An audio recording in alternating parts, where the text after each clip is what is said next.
الحمد لله رب العالمين، والصلاة والسلام على رسوله الكريم وعلى آله وأصحابه أجمعين وعلى كل من تبعهم بإحسان إلى يوم الدين. أما بعد، راستے میں گاڑی خراب ہونے کی وجہ سے تھوڑی تاخیر ہو،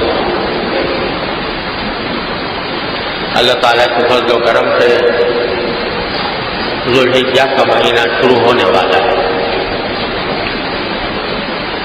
اللہ تبارک و تعالیٰ کا اپنے بندوں پر یہ خاص کرم ہے کہ ہم لوگ اپنے دنیاوی دھندوں میں دن رات اس طرح مبتلا رہتے ہیں کہ اللہ تبارک و تعالیٰ کی طرف رجوع اور اس کا ذکر، اس کی عبادت کی طرف دھیان کم ہو جاتا ہے۔ اپنے کاروبار میں، اپنی ملازمتوں میں، اپنے دوسرے معاشی مصروفیات میں لگ کر ہم بعض اوقات اللہ تعالیٰ کو بھول جاتے ہیں۔ جو لوگ نماز پڑھتے ہیں الحمدللہ، اللہ کا شکر ہے، 5 وقت کی نماز اللہ تعالیٰ نے توفیق دی ہے، بڑی نعمت ہے، شکر ادا کرنا چاہیے۔ لیکن جیسا تعلق اللہ تبارک و تعالیٰ کے ساتھ بندے کا ہر وقت ہونا چاہیے، اس میں کمی آ جاتی ہے۔ تو اللہ تبارک و تعالیٰ نے کچھ دن ایسے مقرر فرما دیے ہیں کہ اس میں گویا دعوت دی جاتی ہے ہمیں، آپ کو، کہ تم مجھ سے غافل ہو کر کہاں جا رہے ہو؟ یہ تھوڑے دن ہم تمہیں عطا کر رہے ہیں، ان میں پھر اپنی غفلت کو دور کر لو اور ہمارے ساتھ تعلق اپنا مضبوط کرو۔ یہ جو وقتاً فوقتاً مقدس اور حرمت والے دن آتے ہیں، ان کا مقصد یہ ہے۔ ابھی ہم رمضان سے گزرے اللہ تعالیٰ کے فضل و کرم سے، الحمدللہ ہر آدمی کا کچھ نہ کچھ اپنے عام معمول سے زیادہ اللہ تبارک و تعالیٰ کی بارگاہ میں حاضری کا موقع ملا، اللہ تعالیٰ کے ساتھ تعلق میں کچھ اضافہ ہوا۔ لیکن اگر رمضان کے بعد شوال اور ذوالقعدہ کے مہینوں کو دیکھو تو اس میں وہ جو اثرات قائم ہوئے تھے اللہ تعالیٰ کے ساتھ تعلق کے، وہ بڑی حد تک کمزور پڑنے لگے۔ تو اللہ تعالیٰ نے ذوالحجہ کا مہینہ عطا فرمایا۔ اس ذوالحجہ کے مہینے کی ایسی کچھ خصوصیات ہیں جو اور سال کے کسی مہینے میں نہیں۔ پہلی بات تو یہ ہے کہ ذوالحجہ کا مہینہ شروع ہوتے ہی اللہ جل جلالہ کی بڑائی کا، اس کی کبریائی کا بندوں کو اعلان کرنے کی ترغیب دی گئی۔ ذوالحجہ شروع ہونے سے پہلے ایک حکم یہ دیا کہ آدمی اگر اس کو اپنے بال کاٹنے ہیں، اپنے ناخن کاٹنے ہیں، تو ذوالحجہ کا چاند دیکھنے سے پہلے کاٹے۔ جب ذوالحجہ کا چاند دیکھ لیا جائے، مثلا آج اگر چاند ہو گیا تو اس کے بعد بال کاٹنا بھی مکروہ ہے، ناجائز حرام تو نہیں میں کہتا، لیکن مکروہ ہے، یعنی خلاف سنت ہے، مستحب نہیں ہے۔ مستحب یہ ہے کہ پھر جب تک قربانی نہ کر لے آدمی، جس کے ذمہ قربانی ہو، تو اس وقت تک وہ بال بھی نہ کاٹے، اپنا ناخن بھی نہ کاٹے۔ اور اس کی ایک حکمت یہ ہے کہ اس زمانے میں حجاج کرام جو حج کرنے کے لیے جاتے ہیں وہ حالت احرام میں ہوتے ہیں، حالت احرام میں نہ بال کاٹنا جائز ہے نہ ناخن کاٹنا جائز ہے. تو ہم لوگ اگر حج نہیں کر پا رہے ہیں مثلا کسی وجہ سے، تو کم از کم ان حجاج کے ساتھ ایک مشابہت اللہ تبارک و تعالیٰ پیدا کرے کہ وہ بھی ناخن نہیں کاٹ رہے ہیں، ہم بھی ناخن نہیں کاٹ رہے ہیں، وہ بھی بال نہیں کاٹ رہے ہیں، ہم بھی نہیں کاٹ رہے ہیں. تو ایک مشابہت کی وجہ سے پہلا حکم تو یہ دے دیا گیا. دوسرا یہ کہ ذوالحجہ کا مہینہ شروع ہونے کے بعد جو 10 دن آ رہے ہیں، بلکہ 9 دن، ان 9 دنوں کے اندر اللہ تبارک و تعالیٰ کی طرف سے رسول کریم صلی اللہ علیہ وسلم نے یہ ارشاد فرمایا کہ رمضان کے بعد سارے سال میں اللہ تعالیٰ کی عبادت اللہ تعالیٰ کو اتنی پسند نہیں ہے جتنی ذوالحجہ کے 10 ایام. یعنی یہ عشرہ جو ہے 10 دن کا عشرہ، یہ خصوصی طور پر عبادت کے لیے اللہ تبارک و تعالیٰ نے منتخب فرمایا. یعنی جتنا چاہو اس میں نماز پڑھو، نفلی نمازیں پڑھو، جتنے چاہو روزے رکھو. اور رسول کریم صلی اللہ علیہ وسلم سے مروی ہے کہ آپ نے فرمایا کہ اس کا 1 دن کا روزہ ذوالحجہ میں، یکم ذوالحجہ سے لے کر 9 ذوالحجہ تک 1 دن کا روزہ 1 سال کے روزے کے برابر ہے. آپ اندازہ کیجیے کتنی زبردست نعمت ہے. عام طور سے کسی کے بس میں ہے کہ وہ سارے سال روزے رکھے، عام طور سے کسی کے بس میں نہیں ہوتے. اللہ تعالیٰ فرماتے ہیں لو آج میں نے تمہیں ایسا دن دے دیا کہ جس میں تم 1 دن کا روزہ رکھو گے تو 1 سال کے روزوں کے برابر ہے. اور رات کے وقت میں اگر عبادت کرو گے اللہ تبارک و تعالیٰ کی، یعنی نفلیں پڑھو گے، تلاوت کرو گے، ذکر کرو گے، تو یہ اللہ تبارک و تعالیٰ اس کا ثواب لیلۃ القدر کی عبادت کے برابر دے دیں. لیلۃ القدر کی عظمت تو آپ جانتے ہیں کیا عظمت ہے. اللہ تعالیٰ اپنے فضل و کرم سے ان راتوں میں، ذوالحجہ کی راتوں میں اللہ تبارک و تعالیٰ کی عبادت، اس کے لیے نفلیں پڑھنا، ذکر کرنا، تلاوت کرنا، یہ ایسا ہے جیسے کہ لیلۃ القدر میں آپ تلاوت کرو. ابھی عجیب بات ہے، دیکھو کہ رمضان کے اندر جو لیلۃ القدر آتی ہے، شب قدر، اس کی معین تاریخ نہیں بتائی گئی کہ فلاں تاریخ کو آئے گی. نتیجہ یہ ہے کہ اس کو تلاش کرنا پڑتا ہے. تلاش کرنے کا معنی یہ ہے کہ جتنی طاق آتے ہیں یا پورا عشرہ ہے اس میں آدمی ہر روز عبادت کرے، ہر روز کھڑا ہو. تو جب ہر روز کھڑا ہوگا تو ظاہر ہے کہ اسی 10 دنوں میں 10 راتوں میں وہی آئے گی نا، شب قدر تو آئے گی. لہذا اس کے لیے 10 رات جاگنا پڑتا ہے شب قدر کو حاصل کرنے کے لیے. ذوالحجہ کی رات کو کہہ رہے ہیں کہ بھائی ہر رات کے اندر عبادت اللہ تبارک و تعالیٰ کی وہ ایسی ہے جیسے شب قدر میں عبادت ہے. اور ہر روزہ ایسا ہے کہ سارے سال کے روزہ جیسے رکھ دیا گیا. اتنی عجیب یہ خصوصیت ہے ان 10 دنوں.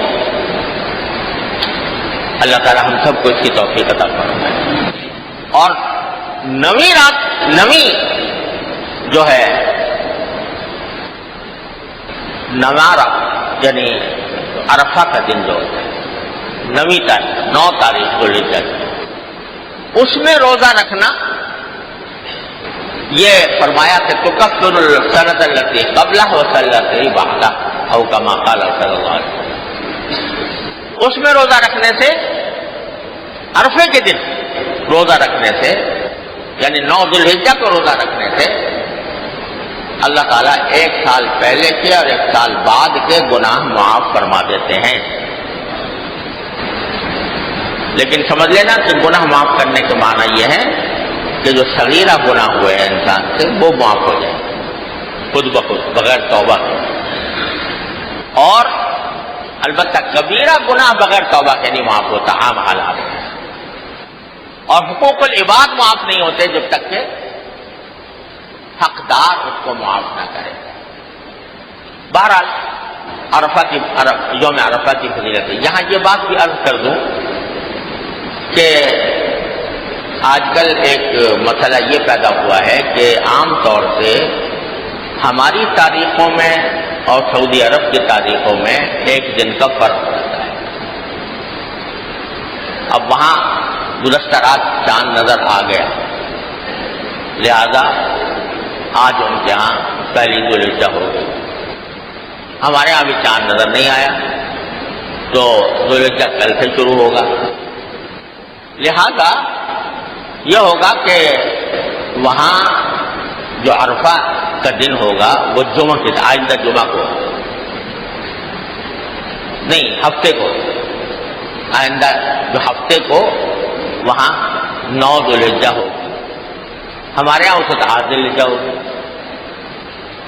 اور 9 ذوالحجہ ہمارے ہاں اتوار کو، اگر فرض کرو آج چاند نظر آ گیا تو اب فرق ہو جاتا ہے، وہاں 9 ذوالحجہ کسی اور دن ہے، یہاں 9 ذوالحجہ کسی اور دن۔ تو بعض لوگ یہ سمجھتے ہیں کہ کیونکہ نام ہے یوم عرفہ تو روزہ اس دن ہے جس دن کے لوگ عرفات میں وقوف کر رہے ہوں، بعض لوگ یہ سمجھتے ہیں۔ وہ ہمارے یہاں 8 تاریخ ہوگی، تو یہ خیال درست نہیں ہے۔ شریعت کا حکم یہ ہے کہ ہر جگہ اپنے افق کے لحاظ سے، اپنی رویت کے اعتبار سے جو تاریخ ہے وہ تاریخ معتبر ہو۔ جیسے وہاں روزہ ایک دن پہلے شروع ہو جاتا ہے جب رمضان شروع ہو جاتا ہے، ہمارے یہاں ایک دن بعد ہوتا ہے۔ وہاں بعض اوقات کی عید ایک دن پہلے ہوتی ہے، ہمارے ہاں ایک دن بعد ہو جاتی ہے۔ تو ہمارے لیے تو اعتبار ہمارے تاریخ کے حساب سے ہے، لہذا ہماری تاریخ کے لحاظ سے جو 9 ذوالحجہ ہوگی اسی میں روزہ رکھنا کا وہ انشاءاللہ وہی اجر ہوگا جو عرفات کے دن روزہ رکھنے کا ہوگا۔ تو ایک تو اس عشرے کی خصوصیت یہ ہے۔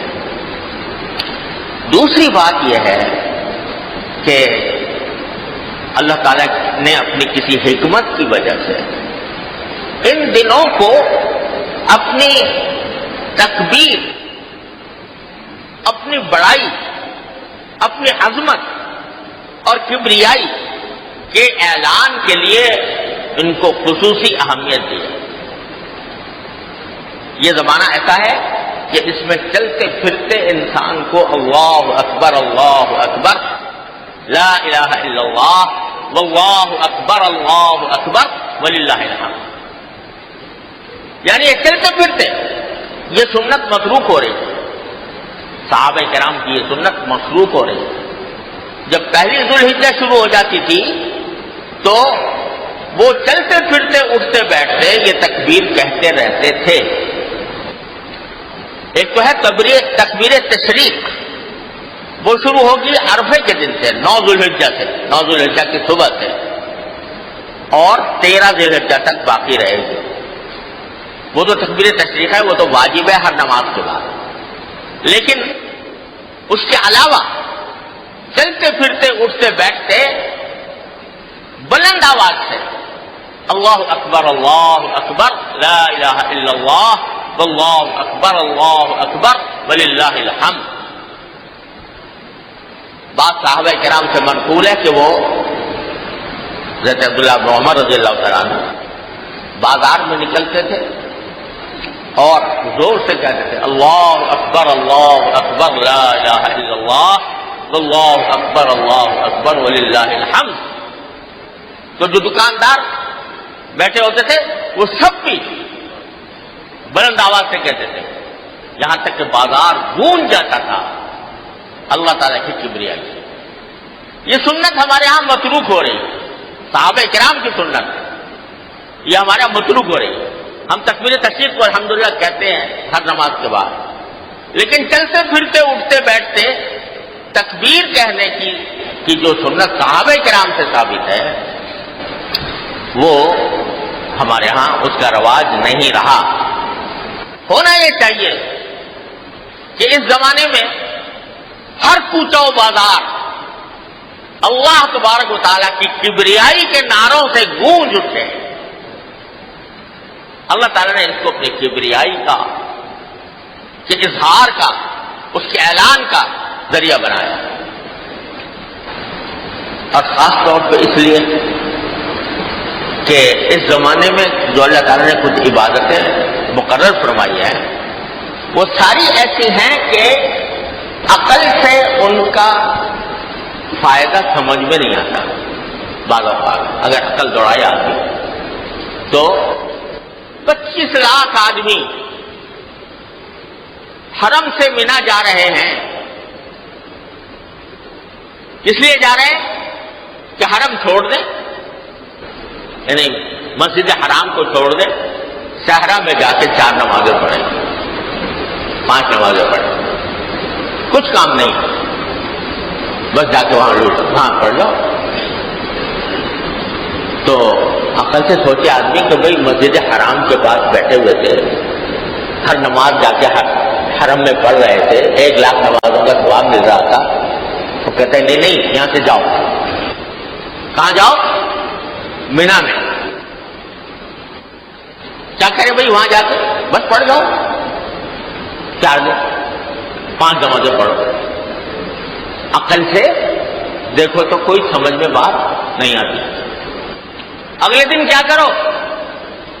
اب وہ سیدھے عرفات کے میدان میں چلے جاؤ. وہاں جا کے کیا کرے بھائی؟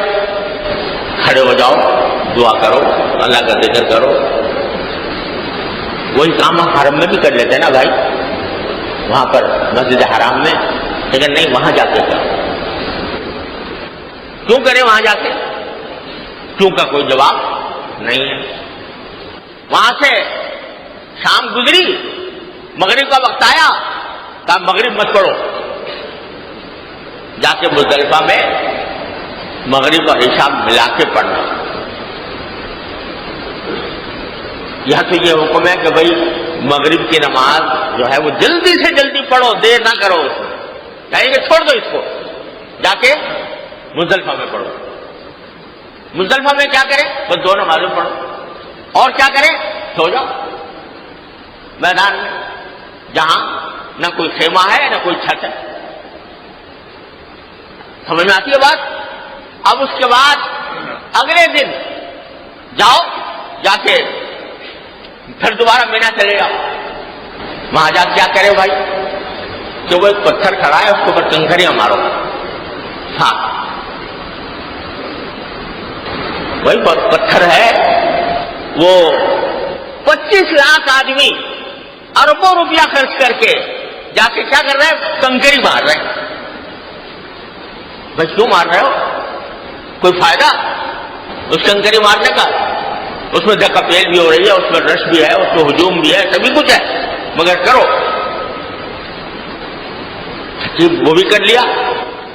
اب نہیں، اب جا کے مسجد حرام جا کے طواف کرو، طواف کر کے واپس لوٹ کے آؤ.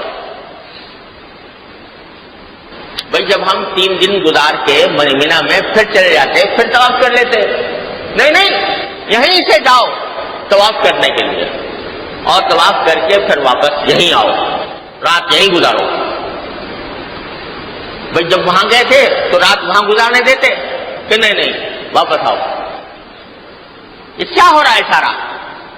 یہ بظاہر عقل کے اعتبار سے، سمجھ کے اعتبار سے کوئی اس کی وجہ سمجھ میں نہیں آتی. تو لیکن کیا ہے؟ اس لیے کرو کہ کسی چیز میں اپنا کوئی تقدس نہیں، ہمارے حکم میں تقدس ہے. ہمارے حکم میں تقدس ہے. جب تک ہم کہہ رہے تھے کہ مسجد حرام میں نماز پڑھو 1 لاکھ نمازوں کا ثواب ملے گا، اس وقت تمہارے ذمہ میں یہی تھا کہ وہاں پڑھو. جو ہم کہہ رہے ہیں میدان میں چلے جاؤ، اب ہمارا حکم ہے اب میدان میں چلے جانا تمہارے لیے. پہلے ہم کہہ رہے تھے مغرب کی نماز جلدی پڑھا کرو، اب ہم کہہ رہے ہیں نہیں، جا کے وقت گزارنے کے بعد عشاء کے ساتھ جا کے ملا کے پڑھنا. تو نہ کسی چیز میں اپنا کوئی ذاتی تقدس نہیں.